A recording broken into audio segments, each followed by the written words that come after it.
राधे राधे दोस्तों, मैं हूं आपकी पूजा और आप देख रहे हैं ट्रेंड न्यूज चैनल। सबसे पहली खबर सुनकर तो आप एकदम हैरान रह जाएंगे। हमारी जानी मानी यूट्यूबर अपूर्वा ने अपने चैनल पर एक वीडियो डाला है। इस वीडियो में उन्होंने योगेश, रूरू और आकांक्षा की जमकर क्लास लगाई है। अपूर्वा ने इन तीनों के खेलने के तरीके पर बहुत सारे सवाल उठाए हैं। सच कहूँ तो योगेश के बारे में उन्होंने जो कुछ भी कहा है वह सुनकर तो किसी को भी पसीना आ जाए। ऐसा लगता है कि अपूर्वा ने बिना किसी डर के इन सब की सारी पोल खोल दी है। यकीन मानिए, अपूर्वा ने अपनी बातों से योगेश और रूरू को ऐसे धोया है जैसे कोई गंदे कपड़े धोता है। अगर आपको मेरी बातों पर विश्वास नहीं हो रहा है तो आप खुद ही यह क्लिप देख लीजिए। स्प्लिट्सविला में आकांक्षा की जगह होती तो क्या करती? Akanksha is a really pretty hot sweet girl who came to Splitsvilla and आज तक आकांक्षा कभी भी प्यार भी नहीं हुआ था, वो कभी किसी रिलेशनशिप में भी नहीं आई थी and she came to Splitsvilla thinking and I quote that she will find love here. Akanksha on this show meets Yogesh. This is what Yogesh looks like. अगर तुम बॉम्बे में किसी भी स्ट्रगलिंग एक्टर को उठा लो या अगर तुम आराम नगर में एक पत्थर फेंक के मारो, that guy will look exactly like this. Yogesh Yogesh Akanksha का एक निकनेम रखता है, which is Akku Tara. First of all, ew, that's a horrible nickname. And Yogesh also promises Akanksha that once we get out of Splitsvilla, we are gonna go traveling. And you would think he's gonna take her to the Maldives, he's gonna take her to Dubai.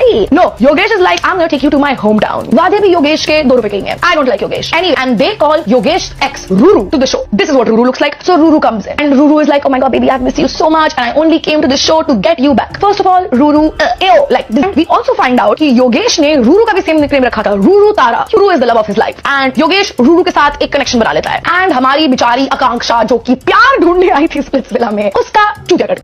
तो देखा आपने, अपूर्वा ने तो किसी को नहीं छोड़ा। इस पूरे मामले में सबसे ज्यादा निशाना योगेश को बनाया गया है। अब आगे बढ़ते हैं और बात करते हैं एक और नई और मसालेदार खबर की। हाल ही में एक बहुत बड़ी पार्टी हुई थी। इस पार्टी में स्प्लिट्सविला के लगभग सभी लोग आए थे, लेकिन मजे की बात ये है कि योगेश इस पार्टी में कहीं भी नजर नहीं आए। क्या वह घर पर बैठकर रो रहे थे? ये तो वही जानते हैं। इस पार्टी में एक और बहुत ही खास चीज देखने को मिली। 2 अलग अलग शो की जानी मानी लड़कियां फरहाना और आकांक्षा एक साथ दिखाई दी। इन दोनों को एक साथ बात करते और तस्वीरें खींचते हुए देखा गया। ऐसा लग रहा था जैसे 2 बिछड़ी हुई बहनें कुंभ के मेले के बाद मिल गई हों। अब आते हैं सबसे बड़े बवाल पर। इसी पार्टी में हिमांशु और रूरू को भी एक साथ देखा गया। रूरू पार्टी में बहुत खुश लग रही थी। बस फिर क्या था, लोगों ने तुरंत बातें बनाना शुरू कर दिया। लोगों ने कहना शुरू कर दिया कि एक तरफ योगेश अकेले बैठकर दुखी हो रहे हैं और दूसरी तरफ रूरू मजे कर रही है। जब बातें बहुत ज्यादा बढ़ गई तो रूरू को खुद सामने आना पड़ा। रूरू ने अपने इंस्टाग्राम पर एक लंबा चौड़ा मैसेज लिखकर सब कुछ साफ कर दिया है। रूरू ने बताया है कि वह हिमांशु को हमेशा अपने एक बड़े भाई की तरह मानती है। अगर हिमांशु उन्हें खाना खिला रहे हैं तो इसका मतलब यह बिल्कुल नहीं है कि उन दोनों के बीच कोई चक्कर चल रहा है। रूरू ने कहा कि हिमांशु हमेशा से उनकी बहुत परवाह करते हैं, चाहे वो शो के अंदर का समय हो या बाहर की दुनिया। हिमांशु ने हमेशा एक बड़े भाई की तरह उनका साथ दिया है। रूरू इस रिश्ते की बहुत इज्जत करती है। तो दोस्तों, इस पूरी कहानी का मतलब एकदम साफ है। जो चीज जैसी दिखती है जरूरी नहीं कि वह असल में भी वैसी ही हो। कभी कभी हमारी आंखें भी हमें धोखा दे देती हैं। इसलिए किसी को भी बिना पूरी बात जाने गलत नहीं समझना चाहिए। आज के लिए बस इतना ही। मैं पूजा अब आपसे विदा लेती हूँ। कल फिर मिलेंगे कुछ और नई और मजेदार खबरों के साथ। तब तक के लिए हंसते रहिए और मस्त रहिए।